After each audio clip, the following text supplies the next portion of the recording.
Well, hello folks.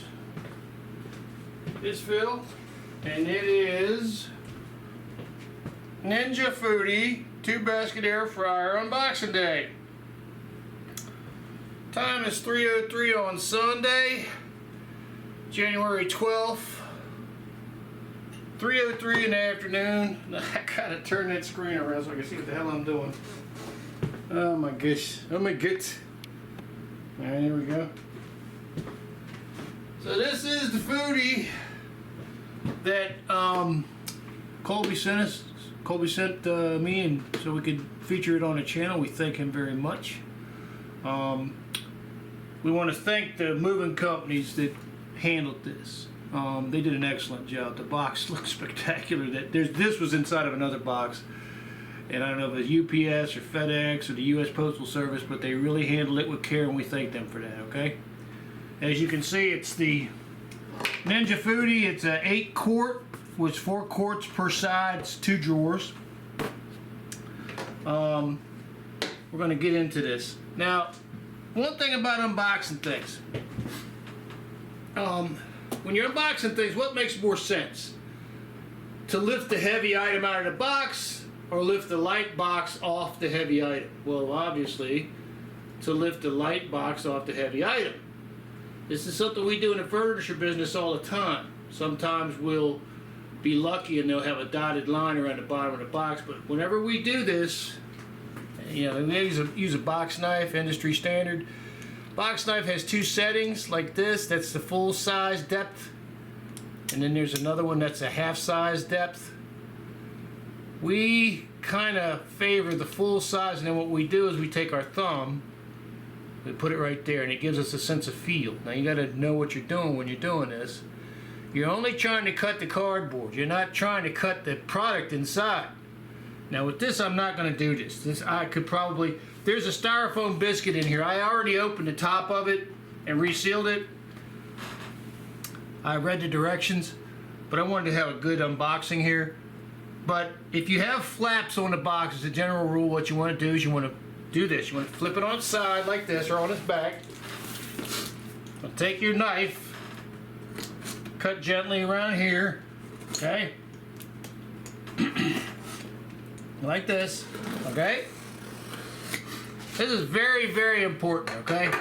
This is the most important part of this little operation, because you'll drive yourself insane if you try to lift this box off if you don't do this. Next step you want to do, now if this is a heavy box, you got to have somebody put their foot on the other side, and then you tip it up like that, okay? But what you want to do, take this flap right here, this loose flap right here, and you want to bring it up underneath here like this, okay? Like that, okay? And then you bring this flap over like this, you bring this flap over like this, okay? And then you bring this flap over like this, and you tip it back down, okay? You gotta be careful. Now, if you're dealing with something that's heavy, it's good to handle it with 2 people. And this little operation step right here, you gotta be careful, because if you're tipping it up and it slides, or if you're tipping it up, sometimes the thing will take itself out the box. And you don't want that to happen until you get it straight all the way up. So, like this, bring it over, like this, and just bring the box up, like that, okay? No heaving, no trying to, no hurting yourself. Now the biscuit, the top biscuit, shipping biscuit, did stay in there. So that's how it should have come out, but that's fine. We were ready for it, we were looking. And this is how it comes packed, okay? So,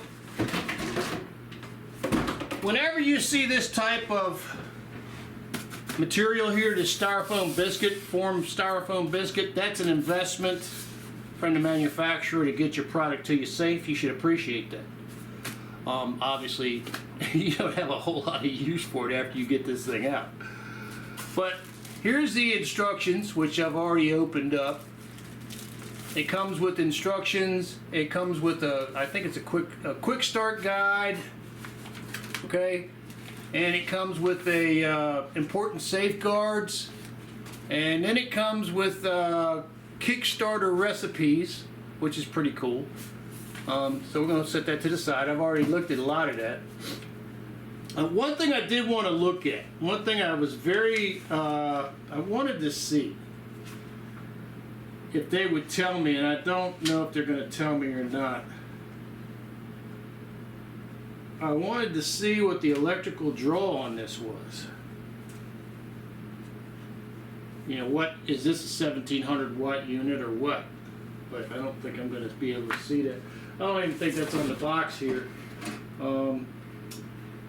My assumption is that this is a high quality unit and it draws 1700 watts. So in that case, you have to dedicate an electrical outlet to it, like a microwave. It's very powerful, and which means in my case, like my microwave is on the same circuit as some toasters, I can't run my toasters and my microwave at the same time. So likewise, when I plug this in wherever I put it, I can't run this and whatever else is on the circuit at the same time. And I just know that. Also, I would imagine it's recommended that you not use an extension cord on this. But if you do use an extension cord, I'd recommend you go to Lowe's or Home Depot and get what's called an air conditioner extension cord. It's a very heavy duty extension cord. It's got 3 prongs, very thick cord on it, and I think they come in like 10-foot lengths. I gotta blow my nose. But that pretty much covers that.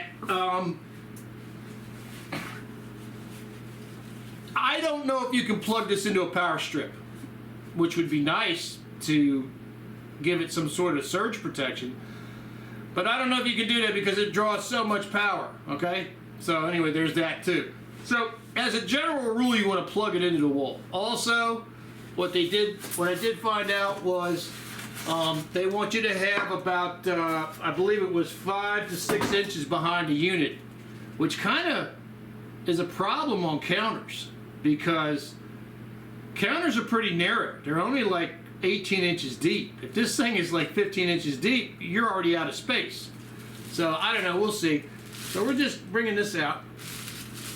And once again, I do want to thank Colby for providing us with this to wet our feet in the world of air fryers. Now, seeing this come out of the biscuit like this, see how big the biscuit is? See how big the biscuit is? All that space right there? Well, I thought this thing was a lot deeper than it actually is. So this is sort of wonderful because this means that I might be able to put it on my counter. I just bring it out to the front of the front edge of the counter, you know. And they also say it would be advisable to get a silicone mat to sit it on. Okay. And the reason is to keep the heat from the bottom of the unit from potentially damaging your countertop. So I didn't have that. I didn't get that. I mean, I could probably get that, but my wife, for some reason, 15 years ago, bought 2 glass cutting boards that we put feet on, little rubber feet on, and they're like a 1/4 inch off the counter. And glass is very heat resistant. So I'll probably be putting, looking at this, I'm looking at the glass cutting board, and one of my glass cutting boards will fit crossways right across the bottom of it. So we're good there. So let's see about the cord. It only has a 2-prong cord, which is, I guess, good. I would think it would have a 3-prong cord to be pulling so much power. But so let's take a look at this thing, okay? So I'm looking at it the first time as you're looking at it. So I'm about to get my bald head around here and look at it and see what we got going on here. I've watched a lot of videos about this, so I have a good idea about what I'm going to be running into. First off, it's got shipping tapes. If you're ever taping anything, this nylon reinforced tape is some good stuff. It will not let go. That is some good tape. Got one over here, I'm sure. Yep. All right. So let's see what they got inside here. There should be like some styrofoam shipping biscuits in here. There's a drawer, and then there's a grill in the bottom of the drawer. The reason for the grill is so air gets around the food that you're cooking. So let's see what we got. There we go. Yep. There you go. Okay? That's to keep this grill from coming out. Okay? Let's do this, same thing. Okay? Obviously you pitch that. So, one thing you want to realize about the Ninja brand is they're pretty damn heavy duty. And they get no respect. All of the air fryer videos I saw, other than the ones that said Ninja brand on them, they didn't want to mention these. I was like, going, why do people hate the Ninja brand so much, you know?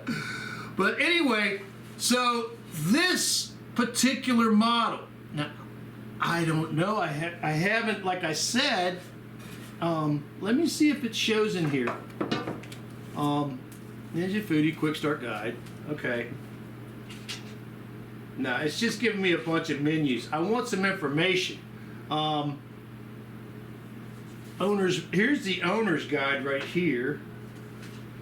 Let's see. Blah, blah, blah. Do, ba, da, ba, da, ba. I wanted to see what it's coated in now. Obviously, I've got to take these drawers and I'm going to go over here to the sink. I'm going to wash them. They recommend you wash them, then they recommend you plug in this for at 350 for like 10 minutes and let it run, let it heat up, and then wash it again. And 350 for 10 minutes, and that sort of breaks in the coating.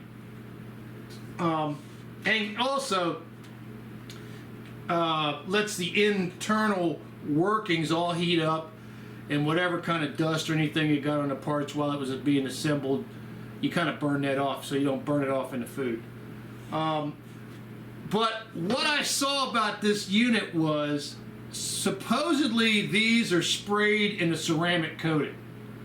Now it looks to me like it looks like it might be, but we'll see. One thing I was surprised about was they said that, and this doesn't apply to this because of the ceramic coating, but they said never use spray Pam in any of this shit. Don't use it. Don't use it. I'm going to show you something I bought that they recommend. They recommend something better, but me being the cheap bastard I am, I knew where there was something better than Pam anyway. Hopefully this will work. I don't know. We're going to find out. But anyway, so this is supposedly like a ceramic coating. Some of them, the cheaper ones, have a Teflon coating. The Pam has a chemical in it that attacks Teflon.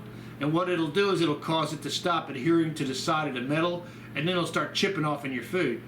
And for those who don't know, Teflon coatings tend to be really cancer-causing chemicals, which is nice to find out because I've been using Teflon-coated cookware for pretty much all my life. Thanks a lot! Little late. It's a little late. I've been using Pam too. Sprayed it all over that shit, you know? Pam breaks the Teflon coating off and causes cancer. And the Teflon causes cancer. Thank you so much, you know? So anyway, we're gonna wash this up. This has, as you can see here, it has a grill in it right there. And this grill should pull straight up. I know, but because, oh no, it comes right off, okay. It comes right off. It doesn't look like it's got any, it's got 4 little dents in the bottom of it, okay? See the little 4 little dents? And these feet don't go in them 4 little dents, but it looks like maybe they locate on this corner, the inside corner of it. You can see how they're bent. And they sort of rub down, they protect the finish. They're rubber feet. Just make sure you push it all the way down. I can see it's gonna, I gotta, okay, push it all the way down. Once you push it all the way down, you don't gotta worry about that. You can take your French fries out and bloop, you know? So that's pretty cool. So that's about all about the drawers. We're gonna put the drawers back in here because it looks pretty when it's assembled. Look how pretty it looks. I knew I was gonna get me a knucklehead up here. What are you doing, Priss Potts? Come on, do your inspection. Come on. Come on, do your inspection. She's got to inspect it. What the hell is this? What the hell do I got to deal with now? What do you think, Priss? Huh? I'm gonna make you some steak. You want me to cook you some steak in there? Huh? Huh? You want me to cook you some steak, Poopy? I'll cook you some steak. All right. So a few words about cooking stuff in here that sprays a lot of grease. Now there's a lot of people that are cooking bacon in these, and I love bacon. You know I love bacon, but I don't know if I'm going to cook bacon in here because there's a fan in here. The whole idea behind this is there's a fan in the middle of here, and it circulates air like this. That's the whole thing about it. That's how it's so efficient. And it's got a heating element under the fan, and as it draws the air around, it draws that heat up past the fan, right? It might be a pusher fan, and I actually think it is a puller fan. Anyway, and it does like this. Well, when you have bacon in one of these things, it coats the heating element, which burns off the bacon grease. It coats around the fan, but it also coats the fan blades, and it'll coat the return channel back around where the air goes. So unless you can clean that off, unless you can get in there and clean that, you might have some problems. You know, you might be, if you bake a lot of bacon in your air fryer, you might be replacing it every 3 years or so. I'm just giving you a heads up. But so I don't know. Now, one of the things I did want to cook in this was some hot dogs with bacon wrapped around it, which is a little bit different than taking, you know, strips of bacon down there and getting a whole bunch of bacon grease flying around in the air. So we might come to that little agreement, you know, that and also I want to cook me some steaks in this thing. You know, I want to see how they do, so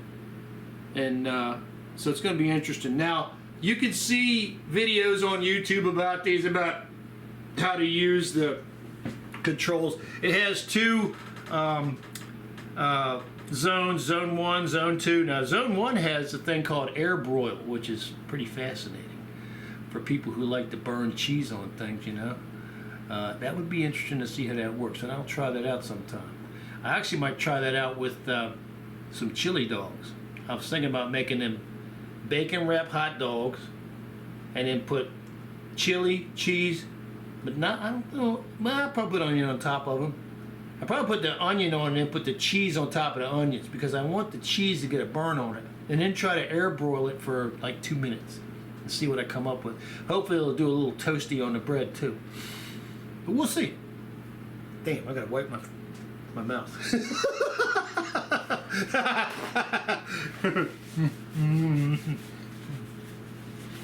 Alright, so it's got 2 zones. You can set each zone to the times, and then you press start. There's a thing called match cook on here, which if say you're cooking a steak for say 30 minutes at 350, and then you're cooking onion rings on the other side for 10 minutes at 350 or whatever temperature you decide, you set your 2 temperatures, you hit match cook, and then at 10 minutes it'll turn the onion rings on, so hopefully they both can get done at the same time. You can do that, or you can just wait until 20 minutes later and press the on button, and you can get your onion rings done at the same time anyway. It's up to you, whatever you want to do. This is a quality unit, and we want to thank Colby for buying it.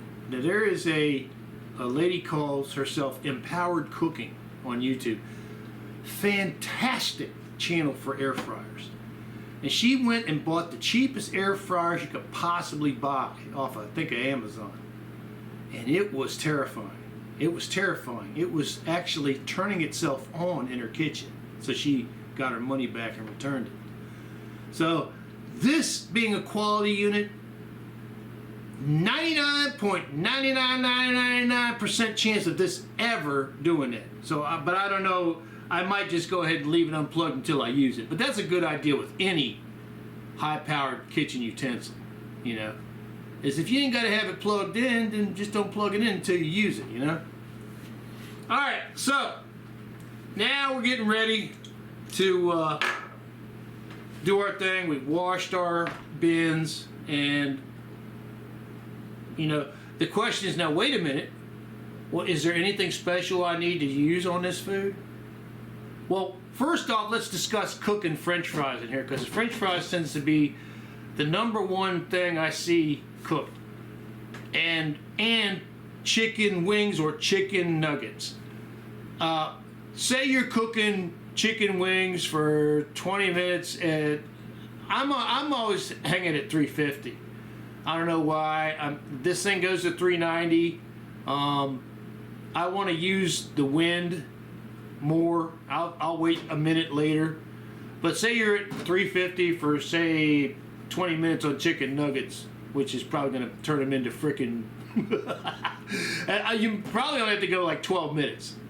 So say you set it for 12 minutes at 350 for chicken nuggets. Another thing about this is they recommend when you fill these up, with the exception of chicken nuggets and chicken wings, which have a lot of space in between them, they recommend you only fill it up halfway.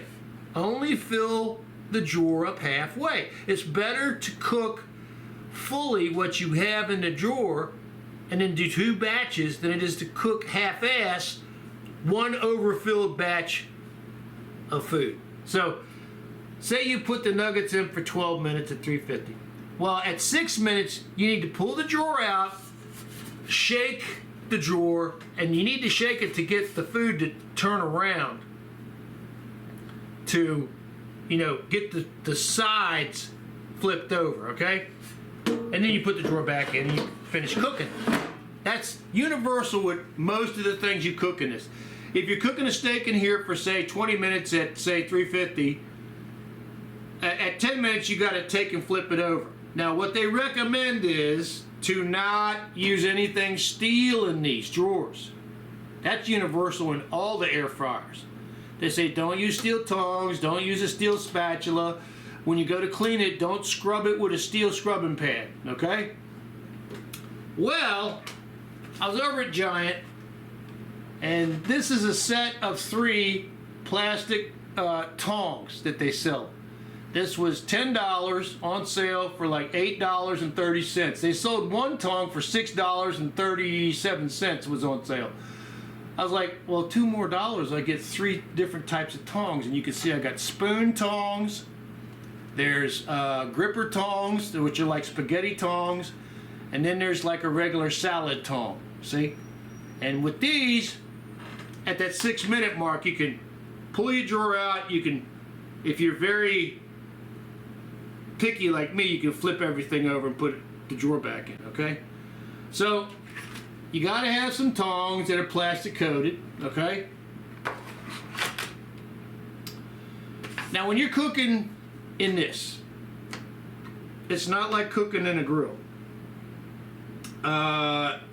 It can be better, but you have to sort of give a little bit to technology to tell you when the food is done. You can undercook or overcook food. I would say predominantly with me, I would cook the shit out of food. So they recommend you use a meat thermometer, okay? So this was at Giant also. This was $25. This is called the Good Cook Touch Thermometer. The important thing to me with this thermometer was that right there. NSF. I don't know what that stands for. I think National Science Foundation. That means that the technology that goes into this has been checked to be accurate, and that this should be an accurate quality meat thermometer. Now, you can lose your mind on these meat thermometers if you want to. They make 1 unit, which is, oh, I'd love to have it, but it costs as much as the air fryer. It costs $200. It has an independent Wi-Fi probe you put into your meat, and then you put the reader just beside the air fryer, and it will tell you when the meat is at the temperature it needs to be and tell you when to turn off your air fryer. I just thought that was cool as shit. And the I don't see the probe on this one, but some of these Foodies, some of these Ninja air fryers come with probes, but what I've seen from the YouTube people is that they predominantly are not accurate and they don't work very well. So I wouldn't depend on those. So I would get an independent meat thermometer, what's a food thermometer, and use that to determine when your food is cooked. Now, obviously, when you're talking about French fries or you're talking about onion rings, It's not as crucial as when you're talking about cooking a slab of meat, like a beef or steak or pork, that, you know, you want to try to make sure that that meat is above a certain temperature, which I think it's like 160 degrees. At least 160 degrees plus. Maybe even hotter, I don't know. But anyway, so there's that. So we talked about Pam. Okay, talked about spray Pam. Now, here's another thing. When you put French fries in an air fryer, call it air fryer. It fries with air, right? No, it's not. This is actually a mini convection oven. That's all it is. You have to work with it to make it work. One of the ways you work with it is when you put French fries in here, it needs to have a small layer of oil sprayed on it. Well, you just told me not to use Pam. What the hell am I supposed to do? You could take some olive oil and use a cooker's brush and then just brush it on there. Or you could use a sprayer, which I got this sprayer out of the cosmetics section of Walmart for 99 cents. Now, I'm real interested to see if I put the olive oil in here, if this reacts to it. If this gets softer, I'll throw this away and I'll go get the olive oil sprayer. I did see, there you have I think it's called a miso olive oil sprayer. It's a pump sprayer for $10. And I saw another person on YouTube who used it and said this piece of junk lasted about 2 weeks and it broke. I'm like, well, you know, this was 99 cents. I've used one of these to put my Aqua Velva on after I shaved for about 10 years. Got it from my wife. God bless her. God rest her soul. So these are pretty good pumpers. Now, I wanted to get one that was clear because they used to have them that was clear. I want to see the olive oil. I want to see it because I want to see the quality of it. You know what I mean? I don't want to see it. I don't want it to be murky. I don't want it to be discolored. But this will be good enough for now. I'll fill this up and we'll see how this works out. So you want to, before you cook, you spray a little bit of olive oil on it or avocado oil on it. You take your tongs, you mix it around, just spray it like, you know, mix it around, and that's it. It only takes, they say, 1 tablespoon. But what the oil does, the coating of oil on the food, conducts the heat into the food and allows it to get crispy. So we got our tongs, which was $10. We got our thermometer, which was $25. That's $35. We got our sprayer, which was $1, so $36. So for 36 bucks, and for me to get off my ass and to clean these and find a place to plug this wonderful device in, we're in business. Like anything that's brand new, you got to pay attention to what you're doing, and you're gonna. Man, I would have cussed so bad. You're gonna mess some things up. Just expect it, you know. Let me show you something I got, which was pretty cool.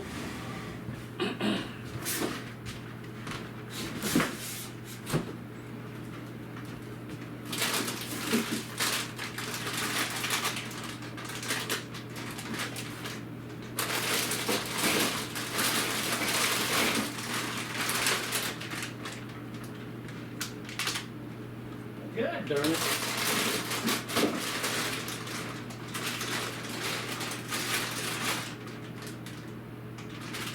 I swear to God, one of these had. There it is. There we are. All right.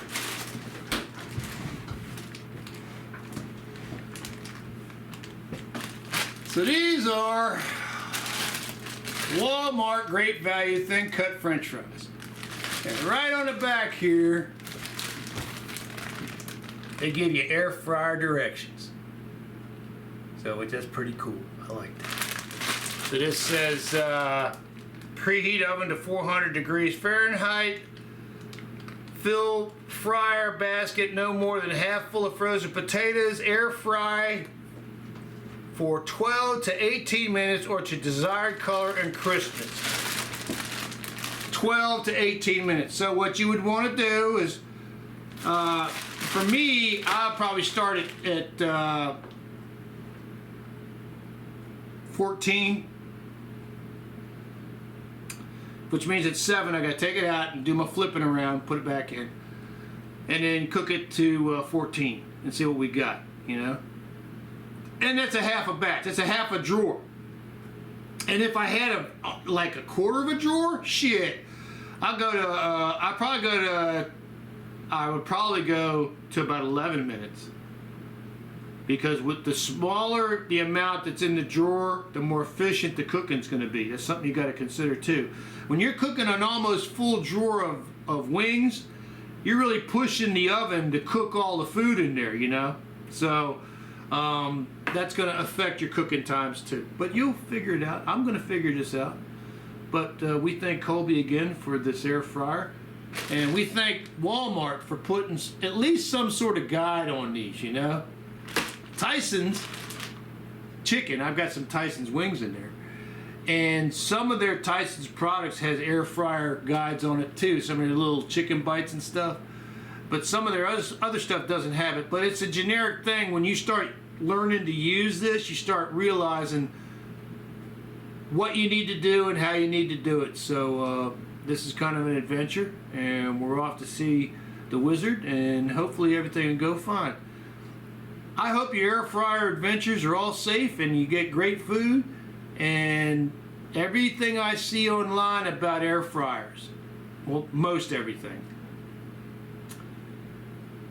after people, and this is mostly people like me who are single, who are not feeding large families. Now there are people who feed large families with these things and they love them, but most of the time, what I see about these is once people start using these, they don't go back to their regular oven.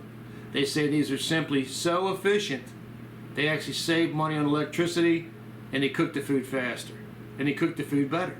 So another thing is, I got 4 pieces of pizza in there. These are supposedly outstanding at reheating pizza to crispy. So this is going to be interesting. Anyway, thank you for watching the video. Thank you, Colby, so much. I hope you have a wonderful Sunday, and we'll be bringing you some videos on this. I just got to get everything cleaned up and get my brain right to use this thing, you know. It's 2025. I can't even remember what year it is. I'm supposed to learn how to use this thing. We're gonna figure it out, okay? God bless you folks. We'll see you next video. Peace.